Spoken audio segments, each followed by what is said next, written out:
We recently had the pleasure of spending a few weeks with a great new smartphone, the Xiaomi 12T Pro, their brand new high-end device in their T series.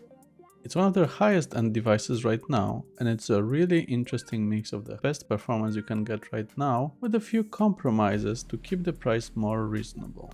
Let's see how it worked out. Let's start with the build and design. I'd say it's quite elegant and restrained, nothing shouty or in your face this time.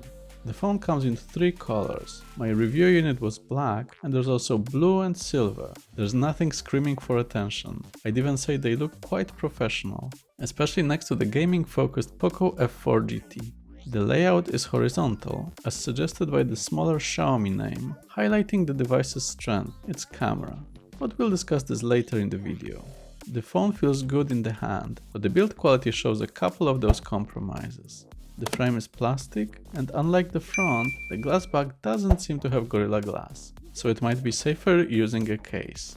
And since the back is a fingerprint magnet, a case might help with that as well. Luckily, there's one included in the box. There's also no official IP rating for waterproofing, but it should be splash resistant, so no problem there. And bear in mind that the phone is quite large, mostly because of the screen. That screen is definitely a highlight of the device. It's a 6.67-inch AMOLED screen with Full HD Plus resolution, clocking in at 2712 by 1220 pixels. It's not the brightest one out there, peaking at 900 nits, but it's bright enough for everyday use, and the fact that it's AMOLED means that it has great blacks and contrast. It also supports HDR10 Plus and Dolby Vision standards, so you can get the highest video quality in Netflix. As with other Xiaomi devices, you can do a lot to adjust the color reproduction in the settings, and the device boasts 68 billion colors, so there's plenty to play with. I really enjoyed watching some content on this device, and since it's a large screen, it's great for that purpose.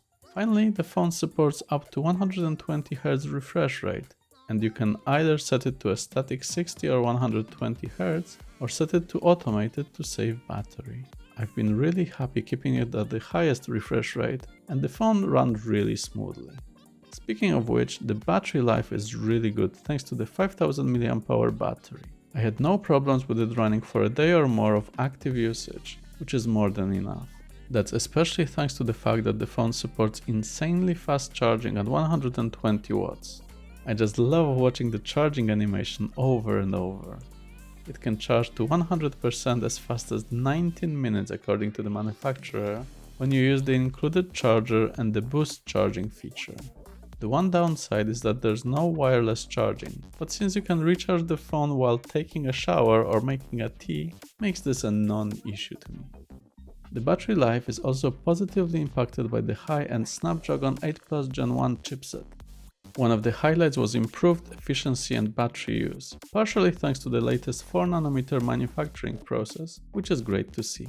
The other obvious improvement was the processing power and the graphics card performance, with the latter apparently getting up to 30% boost compared to the previous flagship chipset.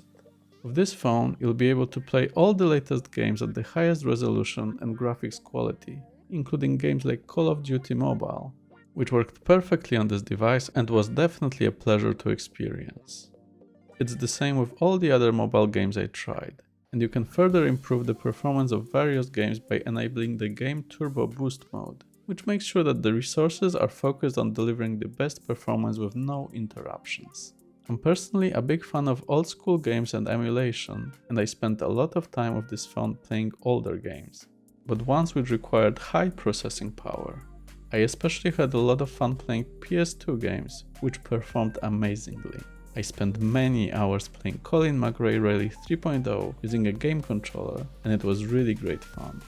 So if you're into gaming, this phone is definitely worth it, and it's one of the best choices until phones with the upcoming Snapdragon 8 Gen 2 become widely available. You'll need a lot of storage for all those games. In the UK, the only version available is 256GB, which is plenty enough, but unfortunately there's no microSD support, so you'll have to be mindful of that. No problem with memory though, 8GB of RAM is plenty both for gaming and running the software on this device. Speaking of which, the MIUI 13 software, which powers this device, runs very smoothly, and it's at the latest version. It got the November security update as early as the 9th November, which is just a few days after Google released the latest patch, which is really impressive. What's more, Xiaomi promised 3 major Android OS updates and 4 years of security patches, which is a fantastic commitment. The first one, from Android 12 to Android 13 with MIUI 14, should be coming quite soon, as Xiaomi are about to release the latest version of their software with the upcoming Xiaomi 13 and 13 Pro. Overall, I really enjoyed the software experience of MIUI 13. There's a lot of controls and customizations available, so you can tweak the device however you want.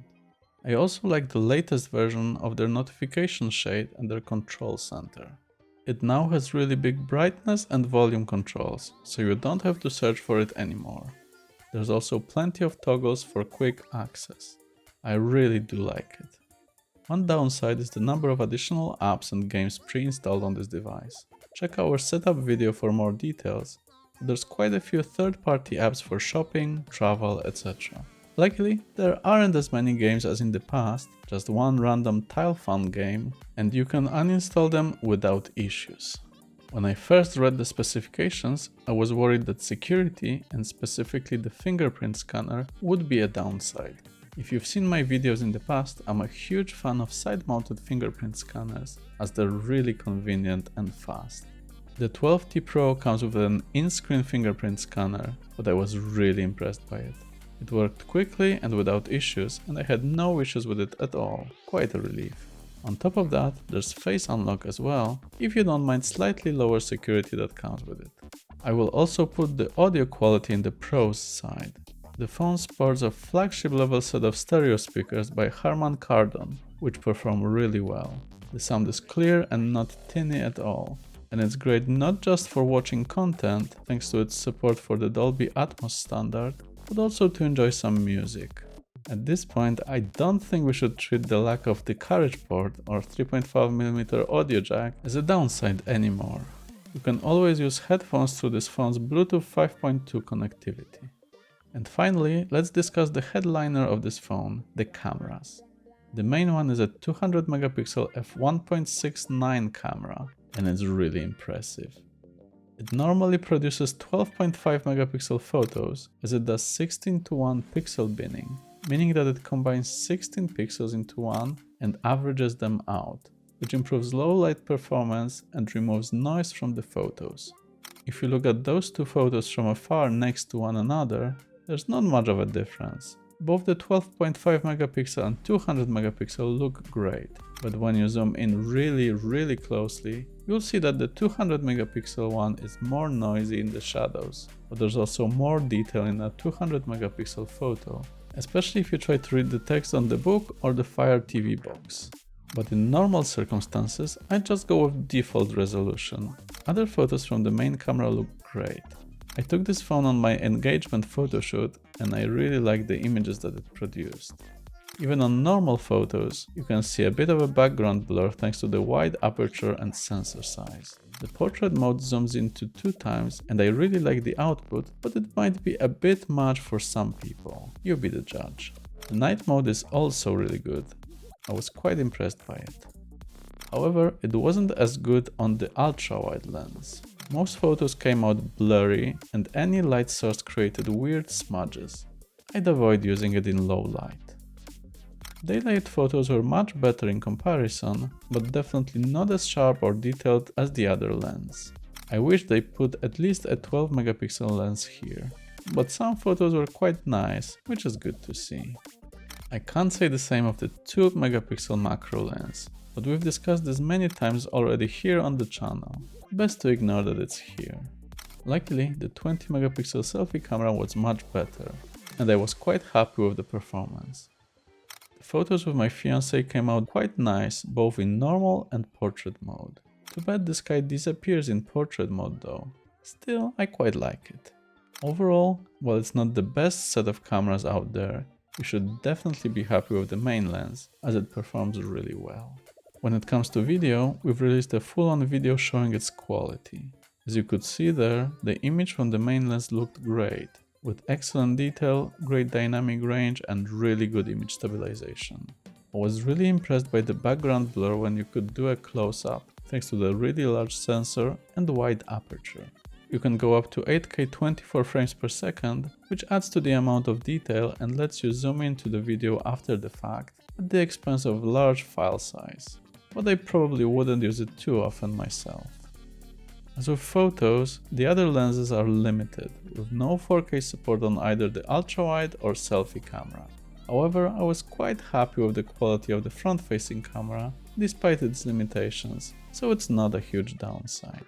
Overall, I really enjoyed my few weeks with this phone. It's a really interesting mix when it comes to what Xiaomi focused on. You get some highest end specs available on one side, with a crazy main camera, ultra fast charging, great speakers, and the highest performance at the time of release. At the same time, to get the price at a more affordable level, Xiaomi went with a plastic frame, no real waterproofing, not the best secondary cameras, and the lack of wireless charging. However, none of those downsides are deal breakers by any means, and the pros definitely outweigh the cons. If you're someone who wants a high-end device with a good camera, great battery life and ultra-fast charging, I'd highly recommend the Xiaomi 12T Pro. Let us know in the comments below what you think about this device, leave us a like if you enjoyed it, and make sure to subscribe to our channel to see more videos from us. But for now, thanks for watching.